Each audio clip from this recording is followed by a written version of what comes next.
આમોદની મચ્છી માર્કેટ વિસ્તારમાં ઉભરાતી ગટરો તંત્રની બેદરકારી સામે સ્થાનિકોમાં ભારે રોષ। આમોદ શહેરના મધ્ય ભાગમાં આવેલી મચ્છી માર્કેટ વિસ્તારમાં છેલ્લા ઘણા દિવસોથી ગટરો ઉભરાવાની ગંભીર સમસ્યા સર્જાઈ છે। ગટરના ગંદા પાણી જાહેર માર્ગો પર ફરી વળતા હોવાથી સમગ્ર વિસ્તાર દુર્ગંધ અને અસ્વચ્છતાથી ઘેરાઈ ગયો છે, જેના કારણે સ્થાનિક નાગરિકોમાં ભારે અસંતોષ જોવા મળી રહ્યો છે। સ્થાનિક રહેવાસીઓના જણાવ્યા મુજબ આ સમસ્યા અંતે નગરપાલિકા તંત્ર સમક્ષ વારંવાર મૌખિક તેમજ લેખિત રજૂઆતો કરવામાં આવી હોવા છતાં તંત્ર દ્વારા કોઈ અસરકારક પગલાં લેવામાં આવ્યા નથી। પરિણામે તંત્રની બેદરકારી સામે લોકો ત્રાહિમામ પોકારી ઉઠ્યા છે। ઉભરાતી ગટરોના કારણે જાહેર રસ્તા ઉપર ગટરનું પાણી ફરી વળતું રહે છે, જેના કારણે વાહન ચાલકો, પેદલ ચાલતા નાગરિકો તેમજ શાળાએ જતા વિદ્યાર્થીઓને ભારે મુશ્કેલીઓનો સામનો કરવો પડી રહ્યો છે। આરોગ્યની દ્રષ્ટિએ પણ પરિસ્થિતિ અત્યંત ચિંતાજનક બની છે, કારણ કે વિસ્તારમાં રોગચાળો ફેલાવાનો ભય લોકોમાં વ્યાપી રહ્યો છે। વિશેષ ચિંતાજનક બાબત એ છે કે મચ્છી માર્કેટ વિસ્તારમાં રાજકીય રીતે મહત્વપૂર્ણ ગણાય છે, તેમજ આ વિસ્તાર આમોદ નગરપાલિકાના પ્રમુખનો વિસ્તાર હોવા છતાં સમસ્યાનો કોઈ ઉકેલ ન આવતા લોકોમાં તંત્ર પ્રત્યે નારાજગી વધતી જતી રહી છે। સ્થાનિકોએ મીડિયાના માધ્યમથી તંત્રની નિષ્ક્રિયતા સામે ખુલ્લામ આક્રોશ વ્યક્ત કર્યો છે। સ્થાનિકોની માંગ છે કે નગરપાલિકા તંત્ર દ્વારા તાકીદે ગટરોની સમસ્યાનો કાયમી નિકાલ લાવવામાં આવે। જો વહેલી તકે યોગ્ય કાર્યવાહી કરવામાં નહીં આવે તો સ્થાનિકોએ આગામી સમયમાં ઉગ્ર આંદોલન કરવાની ચેતવણી પણ આપી છે। શું નામ તમારું? લખી શું પ્રશ્ન છે? આમાં તો પાણીની બહુ ઈજા, જેટલું પબ્લિક આવે એટલું અમોન બોલે અને અમારે ટાઈમ કરવાની લડાઈ છે। આમાં અમારે મેં આદમી માથા ફૂટી જતી, હું કોણ જુમ્મેદારી લે? તમે પાણી બંધ કરાવો। તમે કશા રજૂઆત કરી છે એના માટે? કશી નહીં કરી, આ ભોગલા મારા ને તને પાણી ચાલુ થઈ ગયું। તમારું મારું નામ ચંપાબેન રમેશભાઈ છે। શું પ્રશ્ન છે? મારા ઘરના આંગણેથી ફૂંડી ઉભરાય છે। અત્યારે 4 દિવસથી મારા છોકરા બીમાર છે।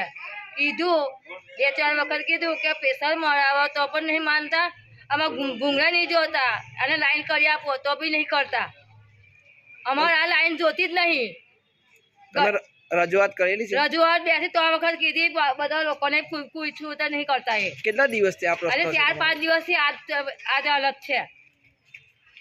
શું નામ તમારું? લલિતાબેન। આ શું પ્રશ્ન છે?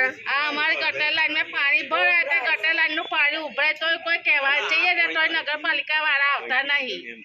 અમારા છોકરા બધા બીમાર થઈ ગયેલા છે। તમે ઘરે ઘરે ઉભરાયા કરે, કહેવા જાય તો કોઈ અમારું સાંભળતું નહીં। તમે રજૂઆત કરી છે આ અંગે? આ પછી કરી હતી, 2-3 લોકોને અરજી લઈ લ્યો છે પણ કોઈ આવતું નહીં। તો તમારે શું કેવું છે તંત્રને? અમારે તો આ નગરપાલિકાનું પાણીનો નિકાલો કરાવવાનો, એ પ્રેશર મરાવે કે ગમે તે કરાવે। અમને શિયાળામાં પાણી નહીં નીકળતું તો પછી ચોમાસામાં ક્યાં પાણી નીકળવાનું? આ ભૂંગળા લાઈને જ નહીં જોતા। શું નામ? જ્યોત્સનાબેન। શું પ્રશ્ન છે તમારો? જળનું આ નાખ્યું છે ને આ બનાવ્યું છે, આ ભૂંગળા નાખ્યા છે, તળનો અમોને એટલી તકલીફ છે। અહીં મૈયત થઈ હતું ને તેના અમે પાણીના નળ બંધ કરી દીધા હતા। અમારે લોકોના ઠેઠે ઠેઠ પાણીનો જાય છે તો પછી લોકોનું તો અમારે સાંભળવાનું થાય છે। તો અમને 10-15 વખત કીધું કે આટલું પ્રેશર મરાવો પણ પ્રેશર મરાવતા નહીં। નગરપાલિકામાં જાઓ, નગરપાલિકામાં તો નગરપાલિકાવાળા પાસે બીજા કહે તો કઈ જઈએ અમે? એટલે તમે મેં તો સુવાધા કરો, ના કરવી હોય તો પછી આ બંધ જ કરી દો લાઈન। તમે અત્યારે કયા ફળિયામાં રહો છો? મચ્છી માર્કેટમાં। એ ક્યાં આવ્યું? આ નોય મચ્છી માર્કેટ હિંમતપરાન પાછળ મેં અંગે રજૂઆત બારાવાલીન ઘર આગળ કોઈ જગ્યા પર તમે રજૂઆત કરી છે આ અંગે? રજૂઆત અમે કરેલી છે? 3 વખત કીધું પ્રેશર મરાવવાનું, પછી આ ભૂંગળાના ઉપર એના ખાન કીધા। તે કહેતા હોન સાફ કરી લ્યો તો અમે હોન મેં તો સાફ કરી લીધું ને ભરીને નાખ્યા એવા। એ ઢગલા બી ભરવાની હા જાતે ભર્યા છે અમે।